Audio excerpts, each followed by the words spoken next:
existe un gerente de comunicaciones que funge las comunicaciones tanto internas como externas de las empresas. Este a veces puede tener a su cargo a la persona encargada de comunicación a través de las redes sociales, que cada día están tomando más impulso y cada día están haciendo mucho para que los proyectos o salgan avante o no salgan.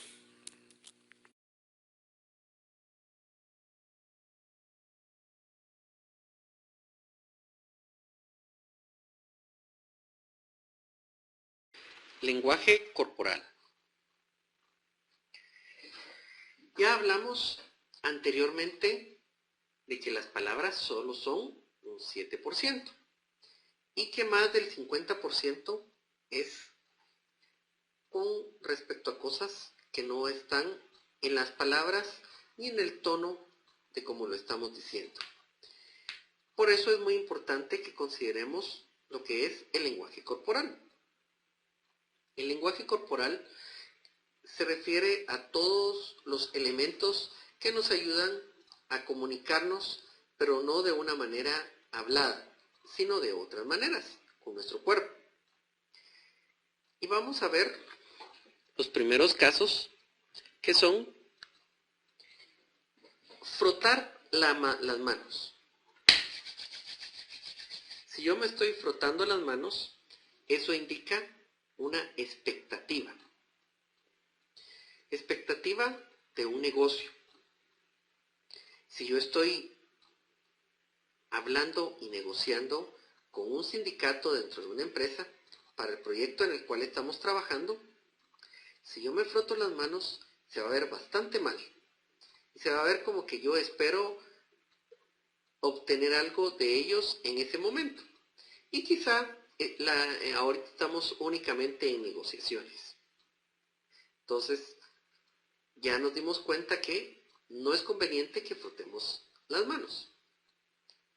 Si por el contrario yo estoy señalando, eso denota agresividad. También el tono de voz, vemos que si yo lo cambié, si yo dije las palabras de una manera más rápida y más golpeada, estoy mostrando esta agresividad. Podemos ver al Señor que está en la segunda parte. ¿Qué podemos analizar de Él? Podemos ver realmente que Él está señalando. Y lo que nosotros percibimos es que Él está siendo agresivo. Y eso solo lo estamos percibiendo por una imagen. Ni siquiera estamos oyendo sus palabras. Pero en nuestra cabeza ya empezamos a pensar que Él en algún momento está regañando. Dense cuenta, no hemos escuchado ni una palabra de Él. Suspirar. El suspiro que hice denota impaciencia, aburrimiento o pena. ¿Será que si nosotros queremos vender un proyecto, sería bueno que suspiráramos? No lo creo. Y es parte del lenguaje corporal, quizá este no es muy visible, pero es algo que precisamente podemos percibir en la tono de voz y en la manera no visual, pero manera de expresarse de las personas. Rascarse la cabeza. Si yo estoy presentando o visualicemos a esta mujer, ¿qué denotamos de esa ilustración? Que ella tiene duda sobre lo que está viendo o duda de lo que está hablando. Si nosotros en este momento la duda es, o más bien la presentación es de los resultados financieros del proyecto, ¿le creeríamos que ella conoce bien los datos? Muy probablemente no. Y eso solo con una imagen. Luego tenemos el siguiente, que es ocultar la boca o nariz con las manos. ¿Qué podemos pensar de estas dos personas? Se están tapando la boca. No quieren que sus palabras salgan. O tienen duda. La interpretación es incertidumbre acerca de las palabras o deshonestidad que ellos están manejando. ¿Lo percibimos? Yo sí lo percibo. Las próximas dos ejemplos que estamos manejando acá, inclinarse hacia adelante e inclinarse hacia atrás con las manos, implican varias cosas. Y vamos a ver, veamos esta ilustración. En esta ilustración podemos ver una mujer que está de alguna manera alejada. Lo percibimos solo de la foto que está allí. Y luego tenemos al individuo, a la persona de traje café y al otro que tiene traje gris. Ellos se mira que están sentados hacia adelante. ¿Y qué denotan? Denota interés en lo que están hablando. Tienen un interés en platicar. Y la tercera persona, el que tiene lentes, podemos ver que él lo miramos como confiado, con superioridad. ¿Qué pasa si estamos negociando nuevamente con el sindicato y nos sentamos así? Y la idea que queremos transmitir es que estamos de igual a igual. ¿Qué pasaría con esto? ¿Sería algo creíble lo que está pasando? ¿O definitivamente no nos creerían de que estamos en igualdad de condiciones? Son cosas realmente para meditar y para aprender que nuestro cuerpo tiene que guardar sincronía con lo que está sucediendo en nuestra boca, con nuestras palabras, con el tono que se tiene. Por último, tenemos apretar los puños o cruzar los brazos. Al ver a este señor, se mira como que cualquier cosa que le vamos a decir, él no va a estar de acuerdo. Está en una actitud defensiva. Y si esta persona es el patrocinador del proyecto o es uno de los interesados principales, vemos que psicológicamente ya lo vemos como que no va a apoyar nuestro proyecto. Entonces, acá vemos ciertos ejemplos. Hay mucha literatura que nos puede ayudar, mucha literatura que podemos encontrar, muchos cursos sobre el lenguaje corporal. Es bien importante manejar el lenguaje y que el lenguaje sí guarde relación con lo que estamos hablando. Ya vimos acá que solo a través de unas ilustraciones podemos aprender que realmente estas personas o esa foto de las personas que tenemos ahí denota ciertas características. La mayoría de esas características son negativas. ¿Y por qué? Bueno, también hay otras cosas positivas, pero para esto tendríamos que avanzar más y aprender más sobre el lenguaje corporal. En esta ocasión, lo único que yo quiero mostrarles es que precisamente con el cuerpo podemos decir mucho. Y eso mucho que podemos decir puede servir para ayudarnos en el proyecto o para no ayudarnos. Es parte de la comunicación. Si bien no está a detalle dentro del PMBOK, sí es algo que nosotros debemos de considerar. Y debemos de cuidarlo sobre todo en las reuniones más grandes. Porque en las más pequeñas es como más fácil de controlar, más fácil de aprender, más fácil de conocer. Pero en las reuniones grandes lo que sucede es que el cuerpo nos traiciona. Tenemos muchos nervios y ahí, si no cuidamos esto, vamos a hacer tal cual lo que pensamos. Y eso a veces no es bueno. No es bueno que salga a la luz esto, sino que cuidemos toda nuestra expresión, toda nuestra comunicación. Ya vimos la comunicación o el lenguaje corporal. Ahora vamos a ver algo que está ganando mucho terreno últimamente. Y esto se debe a la tecnología, y es la comunicación electrónica. Vamos a comenzar acá viendo específicamente los emails. Acá van los destinatarios que deben de responder el correo que se está enviando. Si a nosotros nos envían un email, nosotros debemos de responder este email que nos están enviando, salvo que sea únicamente ya algo confirmado. Con copia. ¿Qué pasa si nos mandan un mail en el cual estamos copiados? Esta sección es para destinatarios que usted quiera que reciban una copia del mensaje, pero los que no necesariamente está dirigido el correo. Las direcciones dentro de esta sección también serán públicas, al igual que para. ¿Qué sucede con el con copia? Con copia indica que nosotros estamos recibiendo ese correo, pero ese correo no va dirigido a nosotros, va para que estemos únicamente informados. ¿Informados? Sí. Si nosotros queremos responder, podemos responder, pero no es algo que debamos de hacer. Es bien importante que establezcamos la diferencia y que lo miremos así. Con copia oculta. Este es uno de los más interesantes maneras que podemos manejar en los correos. Aquí podrá ingresar destinatarios cuyas direcciones de correo usted no desea que otros puedan ver. Existen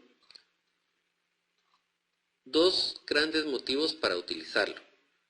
Uno es cuando el correo nosotros lo enviamos a alguien y queremos que esta persona o que a quien se lo enviamos no se dé cuenta que también se lo estamos enviando a otra persona. Puede ser su jefe, puede ser cualquier otra persona que tenga participación en el proyecto. Si nosotros recibimos un correo con copia oculta y respondemos a todos, nos estamos evidenciando que nos mandaron algo oculto. ¿Y qué va a pasar? Pues quizá vamos a poner en aprietos a quien lo mandó.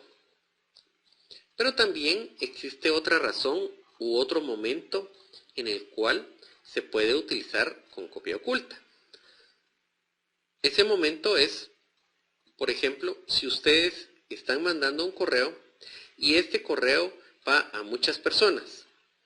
Si vamos a celebrar el cumpleaños de los cumpleañeros del mes de abril o del mes de marzo o de cualquier otro mes, este es buen ejemplo. Invitamos a todos, pero les enviamos copia oculta. Al enviar copia oculta, lo que va a suceder es que nadie va a ver al otro que se le envió. Si no lo enviamos en copia oculta, cuando todo mundo responda, le va a responder a todos. Y eso es lo que pasa a veces, sobre todo con los correos de las personas en esta situación. Recibimos un correo de invitación a algo, recibimos luego el correo de la primera persona que indica, sí, es que yo sí voy a ir al cumpleaños. Luego la segunda, no, yo no puedo ir. Y así sucesivamente comenzamos a formar una gran cadena de correos. Esta es la segunda parte o la segunda utilidad que podemos encontrar cuando hay una copia oculta. Cuando está el tema asunto. Es de extrema importancia establecer un título al mensaje lo más conciso, lo más resumido y relacionado posible con el cuerpo del mismo. A veces incluso depende de esto la decisión de leer el correo o no leerlo. Cuando recibimos un correo y en el asunto está cierta información, pero en eso nosotros respondemos y el concepto original del asunto se empieza a tergiversar e ir por otro lado, es necesario que planteemos un nuevo correo o que por lo menos le cambiemos el asunto al correo. ¿Por qué? Porque luego al buscarlo es más fácil encontrarlo y leer solo el asunto que leer todos los correos. Luego tenemos la parte de mensajes. Ya es el cuerpo del correo. Si no es una persona conocida dentro de la empresa o si no es una persona con la cual tengamos mucha relación, debemos de manejarlo como se manejaría una carta. Primero vamos a tener un encabezado del mensaje. Ahí es donde vamos a escribir el nombre de la persona a la cual nos dirigimos y establecemos un saludo como introducción al mensaje. El cuerpo. No hay que responder, bueno, yo no, etc. A mí también me ha sucedido que tengo que ser muy explícito en los correos. ¿Por qué? Porque tengo que poner las palabras adecuadas y tengo que responder adecuadamente. Y esto es, ya que aprendimos que generalmente las palabras solo abarcan el 7% del mensaje. Pero si únicamente en este caso lo único que va a servir son las palabras que estoy transmitiendo, entonces como que debo ponerle mayor importancia a lo que voy a enviar. A veces también sucede, a mí me ha pasado que mando un correo a alguien y este alguien debe de responder entre la opción A y la opción B que yo le mandé a preguntar. Y responde con aceptado o ok, enterado. Yo le estoy preguntando por 2 opciones o 3 o más y él debe responder cuál es la opción que le parece. En su mente quizá él pensó la 2 y es a lo que está respondiendo. Hay que ser claro y conciso, pero no por eso tenemos que dejar de hablar o decir lo que queremos cuando sea específico. Mayúsculas equivale a gritar. ¿Se dan cuenta qué pasa si yo les estoy gritando todo el tiempo? Y hay personas que nos dicen, no, es que yo me acostumbré a utilizar mayúsculas o así es más fácil y evito menos faltas de ortografía por las tildes o se mira más bonito o cualquier otra razón. Pero ténganlo por seguro que las mayúsculas dentro de la etiqueta de comunicación electrónica equivale a gritar. Por último tenemos el pie del mensaje. Hay que despedirse correctamente, atentamente, saludo, etc. Si se puede, tener una firma digital, de una vez tener el nombre, tener un número de teléfono, un correo o Skype o cualquier otro medio con el cual se puedan comunicar con nosotros. A veces es frustrante que recibimos un correo, le decimos a esta persona que queremos hablar con ellos y definitivamente esto no es posible porque no nos pusieron ahí nada. Planificación de las comunicaciones. Ya hemos estado viendo que las comunicaciones son muy importantes. Son muy importantes en los proyectos. Y si bien todos los proyectos comparten la necesidad de comunicar información sobre el proyecto, las necesidades de información y los métodos de distribución varían ampliamente. Identificar las necesidades de información de los interesados y determinar una forma adecuada de satisfacer dichas necesidades constituyen factores importantes para el éxito del proyecto.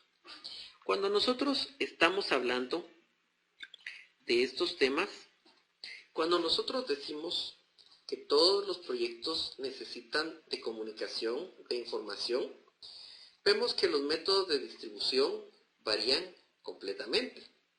Si nosotros estamos trabajando un proyecto tecnológico, un proyecto que implica desarrollo de software, que implica muchas personas alrededor del mundo, la necesidad de comunicación es muy distinta a que si es un proyecto hidroeléctrico. Cuando es un proyecto tecnológico, quizá el lenguaje en el que vamos a hablar es el inglés. Quizá vamos a tener que fijar a qué hora nos vamos a reunir y de qué uso horario, porque puede que las personas que participen en el proyecto sean de muchas áreas alrededor del mundo. ¿Y qué método vamos a utilizar? Si es por Skype, si es por teléfono, si es cualquier otro método.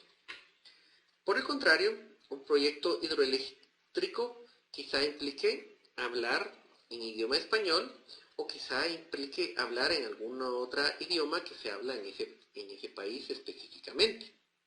Implica mucha comunicación, puede ser verbal, debido a que las personas no saben leer y escribir. Implica también que tenemos que desplazarnos físicamente para comunicar esto.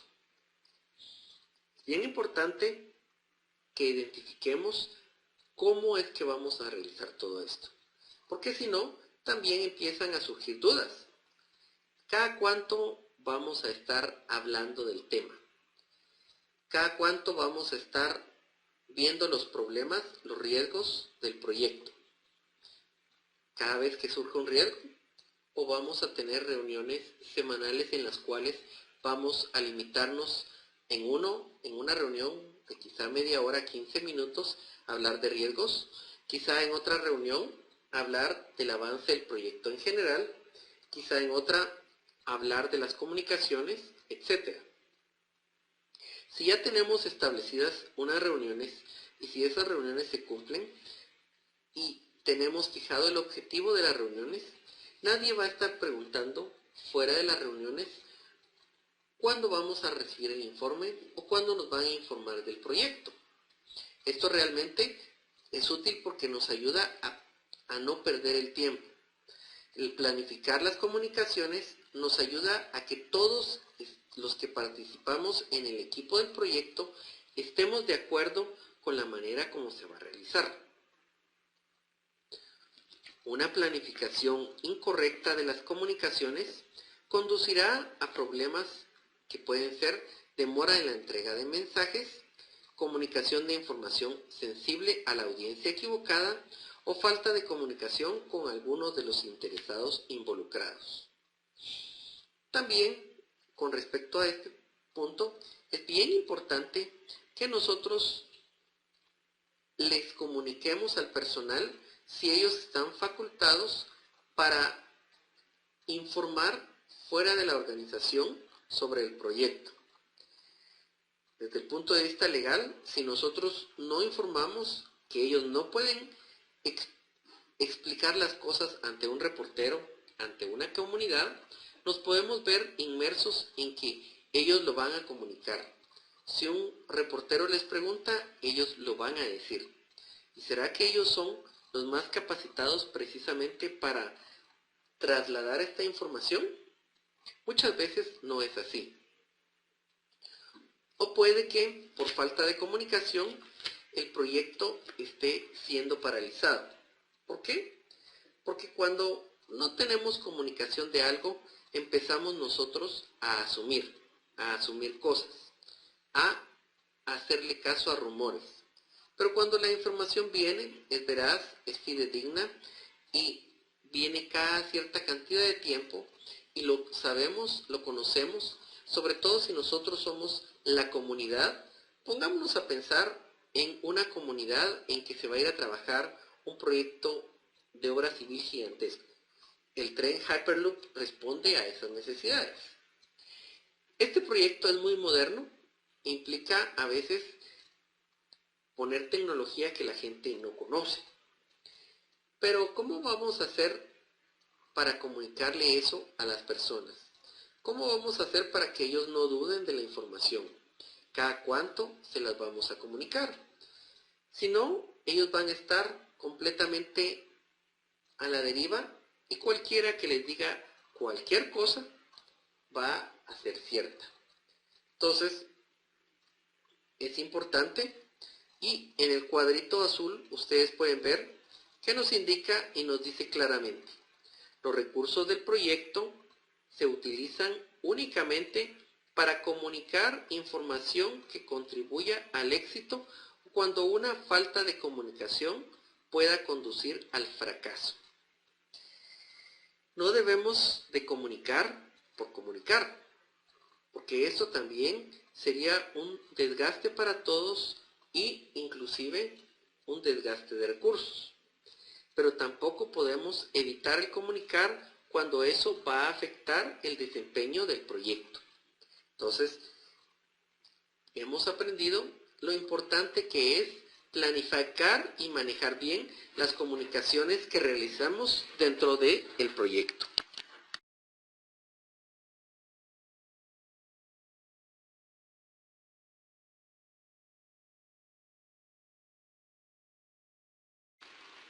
Vamos a ver las tecnologías de la comunicación dentro del proyecto. Y estas tecnologías no se refieren únicamente a cosas nuevas, sino cosas diferentes que quizá en el proyecto en que estamos manejando no se conozcan. Cuando hablamos de esto podemos hablar de proyectos muy específicos en los cuales la gente está acostumbrada a utilizar Skype o cualquier otro medio electrónico moderno. Pero también en otros proyectos que pueden ser en el área rural, en donde las cosas son diferentes, puede que no conozcan ni siquiera cómo usar un teléfono. Y ese puede ser parte de la tecnología nueva que ellos deben de aprender a manejar. Cuando hablamos de tecnología de las comunicaciones, vamos a hablar de tres aspectos separados. Urgencia de la necesidad de información. Y esto plantea una pregunta. ¿El éxito del proyecto depende de contar con información actualizada frecuentemente y disponible de inmediato o bastaría con emitir informes escritos? A veces el personal no tiene la habilidad de manejar nueva tecnología. Eso puede ser un celular, un radio o una computadora. Y si es un momento crítico en el cual tienen que informar sobre algo que está pasando, una emergencia, una urgencia, ¿es fácil comunicarlo? ¿O es mejor hacerlo a través de otro medio? Ese es el primer punto que estamos evaluando, la urgencia de la necesidad de información. Pudiera ser que el personal son albañiles y para ellos es más fácil escribir en una hoja y mandar la hoja a alguien administrativo que se encargue de digitarlo o meterlo a otro lugar. Realmente eso podría cumplir y podríamos tener información más veraz. Luego tenemos la disponibilidad de la tecnología. Los sistemas con los que ya se cuenta son apropiados o las necesidades del proyecto justifican un cambio. Si no hay tecnología dentro del proyecto o dentro de la institución, ¿realmente podemos implementarla? ¿Es más fácil manejar un correo? Un correo va a ser algo válido, por ejemplo, para instituciones del gobierno, para que se envíe y se dé como que la información es correcta, o de todos modos va a tener que ser algo por escrito. Él o los interesados previstos tienen acceso a la tecnología de comunicaciones seleccionada. Puede ser que el proyecto suene muy bonito hacer algo a través de comunicación electrónica que pueda llegar fácilmente o que la gente pueda involucrarse y verlo a través de internet. Pero realmente eso es posible con la audiencia o los interesados del proyecto. ¿O tenemos que recurrir a medios masivos más tradicionales como la radio, la televisión, etcétera? Personal previsto para el proyecto. Los sistemas de comunicación propuestos son compatibles con la experiencia y conocimiento de los participantes del proyecto o se requiere una capacitación y un aprendizaje nuevo. ¿Será que si implementamos ciertas medidas son buenas, la comunicación es buena, pero las personas no las conocen? Si no la conocen, ¿vamos a tener la capacidad para entrenarlas y que las personas estén claras en lo que tienen que hacer? Estas son diferentes preguntas que tenemos que realizarnos cuando estamos evaluando qué tecnología vamos a utilizar. En la foto que podemos ver ahí abajo, estamos viendo una iPad. Una iPad que es una revolución de tecnología que muy probablemente requiere de señal Wi-Fi para conectarse. Y del lado derecho vemos dos constructores, dos albañiles, que están trabajando en una obra. Estos albañiles tienen el conocimiento necesario para poder utilizar la iPad. ¿La iPad es algo que les va a servir? ¿O definitivamente no pueden utilizarla y no va a servir este tipo de comunicación? O puede que sí puedan utilizarla, pero necesiten tratarla con demasiado cariño, cosas que en su profesión quizá no es muy práctico. Quizá ellos no tienen un espacio en donde guardarlas. Quizá necesitamos un estuche protector de este equipo. Todo esto es parte de lo que tenemos que analizar cuando estamos hablando de la tecnología en las comunicaciones. Y sobre todo ahora en estos momentos en que las comunicaciones pueden venir de otras fuentes. Pueden venir ya con el Internet de las cosas. Con el Internet de las cosas nosotros podemos tener datos sobre el proyecto sin que nadie nos los esté enviando, sino simplemente con que los diferentes dispositivos y cosas que se manejan, ellos pueden influir y pueden enviarnos la información y nosotros analizarlo. Eso es también otra modalidad que podemos explorar. Ya evaluamos la parte de que la tecnología sea anterior a lo que estamos utilizando, pero tal como hace la pregunta sobre la disponibilidad de la tecnología, ¿realmente justifica el cambio de la tecnología? Quizá tengamos una tecnología nueva que realmente sea muy moderna y nos pueda permitir una mejor comunicación. Eso es al final lo que buscamos, que el proyecto, independientemente del área que sea, fluya la comunicación a través de los diferentes medios que tenemos o decodificadores. Métodos de comunicación. Ya hablamos de tecnología y de otros aspectos que nos van a ayudar con el proyecto. Pero ahora vamos a ver diferentes métodos. ¿Por qué es importante, antes de esto, que aprendamos ciertos conceptos que para nosotros son básicos?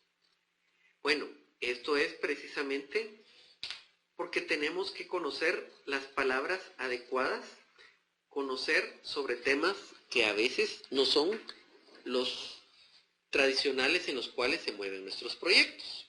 Y para ello necesitamos conocer diferente terminología de comunicaciones, de recursos humanos, de adquisiciones, etc. Ya con esto en mente, podemos hablar del tipo de métodos que hay para comunicarnos. Está la comunicación interactiva. ¿Cuál es la comunicación interactiva? Es la comunicación que se realiza y que tenemos una respuesta inmediata. Reuniones, llamadas telefónicas y conferencias. Estamos transmitiendo un mensaje y estamos recibiendo retroalimentación de esto. Pero también hay otras maneras de comunicarnos que no tenemos la retroalimentación de la misma manera. Tipo push o empujar es un método a través del cual nosotros enviamos la información y esto puede ser a través de cartas, a través de memos, informes, correos electrónicos, comunicados de prensa, etc. Con esto nosotros tenemos que cerciorarnos que está llegando a la audiencia adecuada o al receptor. Y ya que llegó al receptor, que realmente ésta haya cumplido su objetivo y recibamos retroalimentación. ¿Cómo?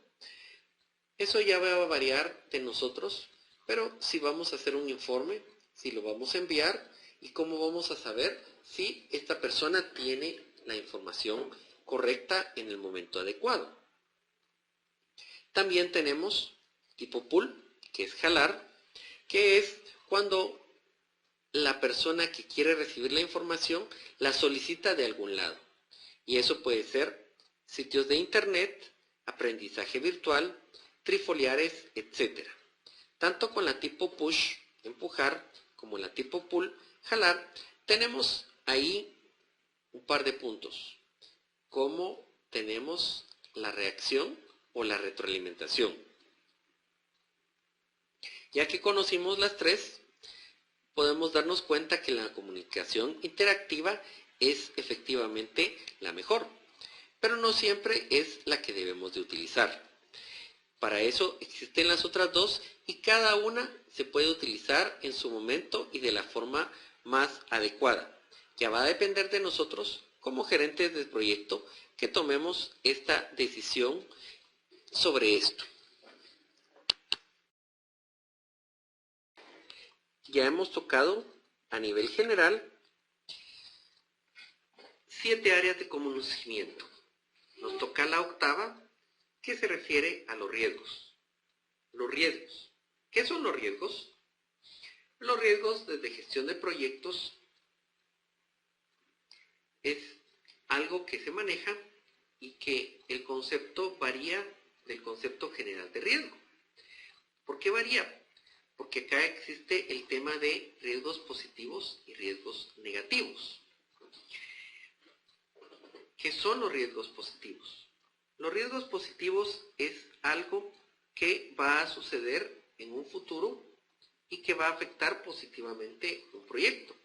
Y los riesgos negativos son aquellos que ya nosotros conocemos. Pero ¿por qué es importante tocar los riesgos? Porque mientras más los tengamos identificados, más nos puede ayudar esto a encontrar estrategias para controlarlos. Lo que no tenemos identificado, no podemos controlarlo. Y al no poder controlarlo, está a la deriva y simplemente cuando sucede, sucedió. Si esto es así, es importantísimo que creemos estrategias. Pero ¿vamos a manejar todos los riesgos y vamos a controlar todos los riesgos? Eso sería imposible, ya que son eventos a futuro que van a suceder dentro de la organización. Entonces, lo que nos corresponde a nosotros es identificar primero con el patrocinador, luego con el resto de interesados o de miembros del equipo, qué otros riesgos hay que nos puede afectar el proyecto de manera positiva o de manera negativa. Ya que los identificamos, tenemos que ver cuál es la probabilidad de que esto suceda. Esto se llama probabilidad de impacto. Y esto aunado con lo que puede afectarnos, vamos a cruzar estas dos variables y eso nos va a dar un número. Un número que mientras más alto, más atención le debemos de poner. Mientras más bajo, esos riesgos quizá la política va a ser no atenderlos. Ya que los tenemos listos, de esta manera, identificados, pues vamos a comenzar a atacarlos. Y primero debemos de categorizarlos. ¿Por qué hay que categorizarlos? Porque pueden haber riesgos de carácter financiero que los tenemos que tratar con el gerente financiero. Riesgos de carácter técnico que debemos de ir con cada una de las áreas involucradas. Riesgos de recursos humanos, riesgos de costos, riesgos del alcance, riesgos del tiempo, etc. Cada uno de estos vamos a darle un tratamiento distinto y vamos a estarlos viendo con diferentes personas. Estas personas nos van a ayudar o van a ser los expertos en la materia para tratar cada uno de ellos. Entonces, por eso es bien importante que manejemos los riesgos o que conozcamos los riesgos cuando estamos trabajando con gestión de proyectos.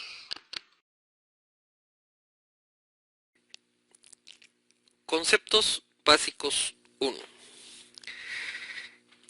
ahorita vamos a comenzar a ver ciertos conceptos sobre riesgos. Y son conceptos que tenemos que aprender.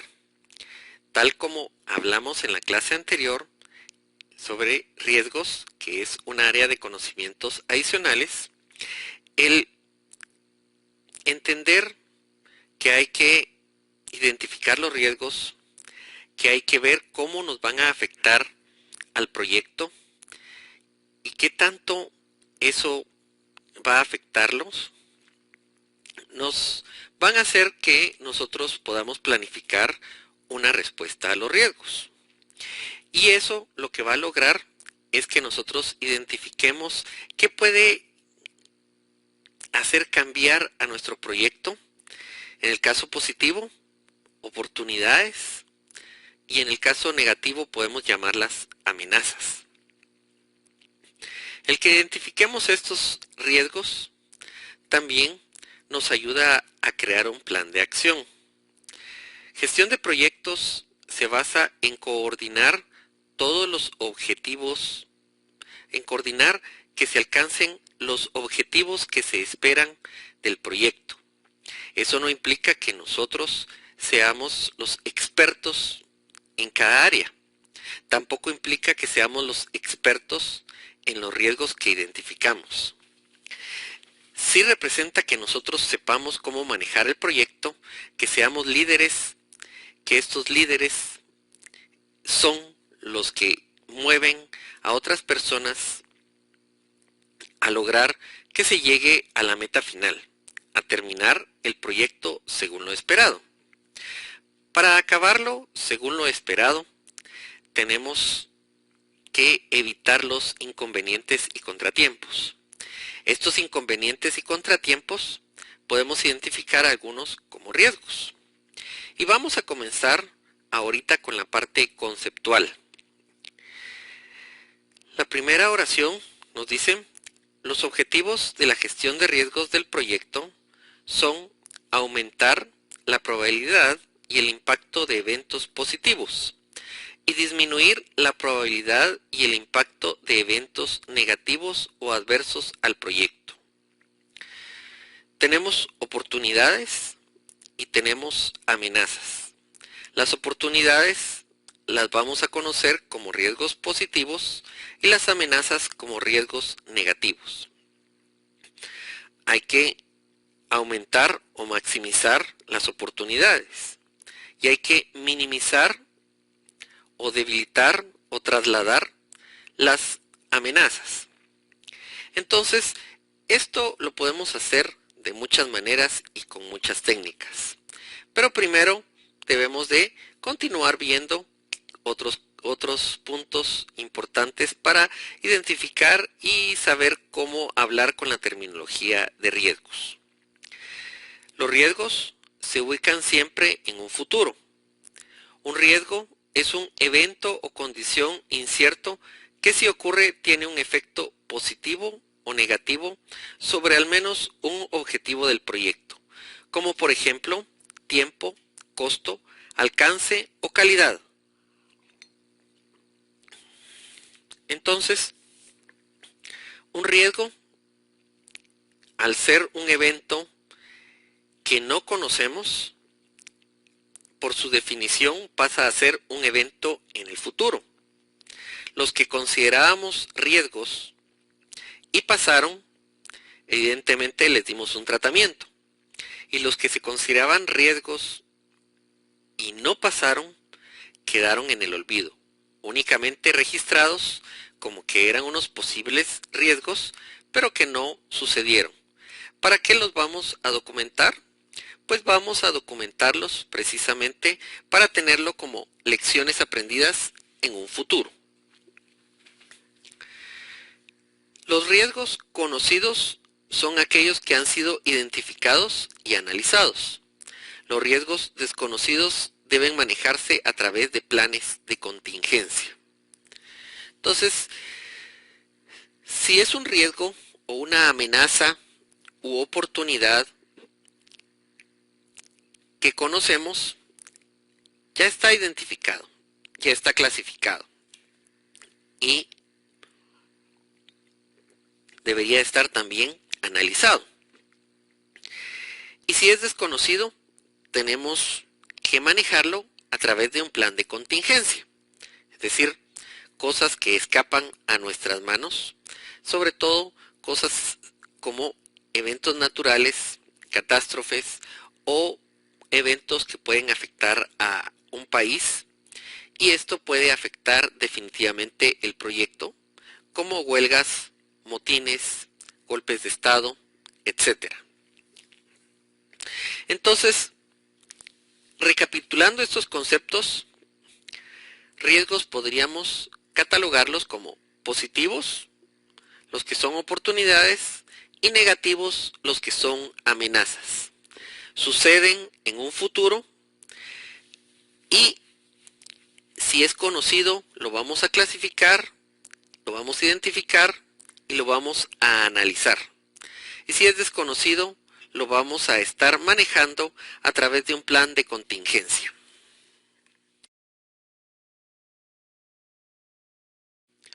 Vamos a seguir viendo otros conceptos básicos de gestión de riesgos. Y en gestión de riesgos hay que abordar los riesgos de manera consistente y proactiva a lo largo de la duración del proyecto. Recordemos que los riesgos son eventos imprevistos que pueden suceder en un futuro, por lo cual puede que haya algunos riesgos que comiencen a desaparecer y otros riesgos que comiencen a surgir.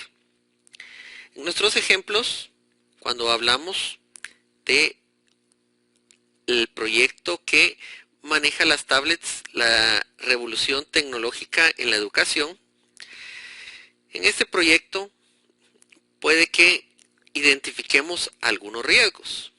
Quizá que los maestros no estén dispuestos a colaborar.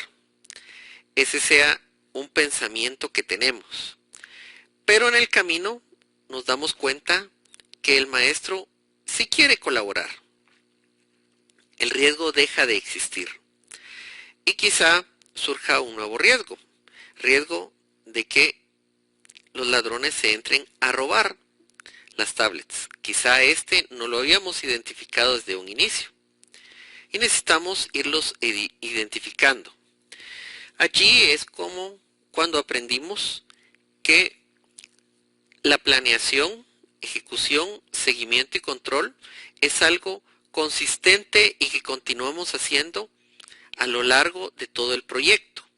No quiere decir que porque esté en planeación y estamos en ejecución no vamos a realizarlo, sino simplemente es para que por motivos didácticos lo aprendamos de una mejor manera. Entonces, podemos ver que los riesgos tenemos que continuar a lo largo del proyecto, encontrándolos, identificándolos, abordándolos, etc.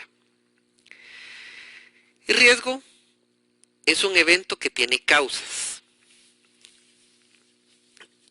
Si tenemos poco personal, esa es la causa que puede hacer que el riesgo no salga en tiempo debido a que no hemos contratado más personal. Tenemos que abordar las causas de los riesgos para poder minimizarlos, evitarlos o disminuirlos. Tenemos riesgos conocidos, que son los riesgos que han sido identificados, clasificados y analizados. También están los conocidos no gestionables. Y estos son los que no se pueden gestionar de manera proactiva por alguna razón y debemos de asignarles una reserva para contingencia. Si nosotros sabemos que quizá suceda algo, que quizá vaya a haber un atraso, en nuestro ejemplo, de las entregas de las tablets y definitivamente no está en nuestras manos, debemos de asignar un tiempo adicional para prever si este riesgo llega a acontecer. Estos son los conocidos no gestionables, son los que no podemos hacer algo por ellos o no queremos hacerlo porque precisamente nos abarcaría mucho tiempo y costo.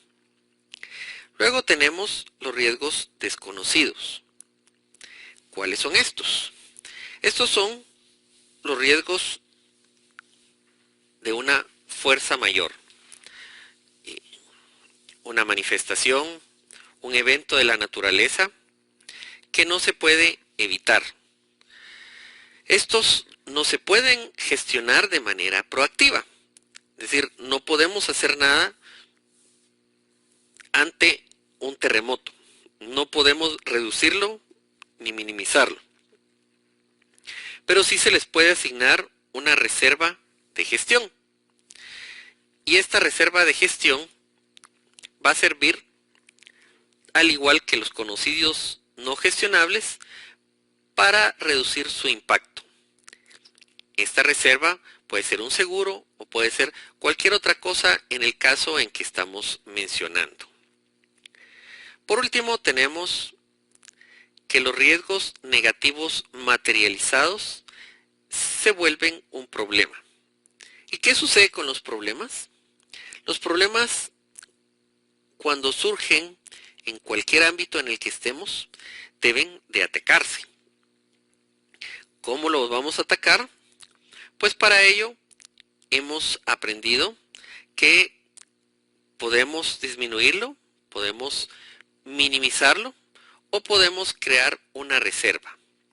Vamos a continuar dentro de esta clase y las próximas hablando precisamente sobre qué podemos hacer con los riesgos.